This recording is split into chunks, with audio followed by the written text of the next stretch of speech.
ఖమ్మం జిల్లాకు చెందిన 12 ఏళ్ల చిన్నారిపై జరిగిన అత్యాచార ఘటనపై మంత్రి తుమ్మల దిగ్భ్రాంతి వ్యక్తం చేశారు.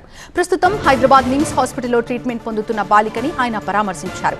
బాలిక వెన్నుపూసకు తీవ్ర గాయమైందని, ఆమె కోలుకోవడానికి మరో 3 నెలల సమయం పడుతుందని నిమ్స్ డాక్టర్స్ మంత్రికి వివరించారు. వైద్యానికి ఎంత ఖర్చైనా సరే ప్రభుత్వమే భరిస్తుందని తుమ్మల స్పష్టం చేశారు. బాధిత కుటుంబాన్ని అన్ని విధాలా ఆదుకుంటామని, వారికి ప్రభుత్వం అండగా ఉంటుందని భరోసా కల్పించారు.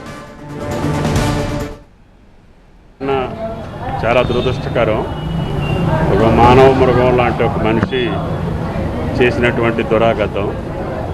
ఆయన చేసిన చర్య చాలా దుర్మార్గమైన చర్యతోటి పాటు పాపని కూడా ఈ రకంగా ఒక భవనం మీద నుంచి కింద పడేయటం మూలన అనేక రకమైన ఫ్రాక్చర్స్ జరిగినాయి. చేతులు కానీ, రిబ్స్ కానీ, వెన్నుపూస కూడా దెబ్బతిందని చెప్పి డైరెక్టర్ గారు అట్మోస్ట్ ఎంత వీలైతే అంత మంచి వైద్యాన్ని అందించడానికి ప్రయత్నం చేస్తున్నాం. వైద్యం ఎంత పెద్ద మొత్తంలో ఖర్చు అయినా కూడా ఆ పాపను రక్షించడానికి ప్రయత్నం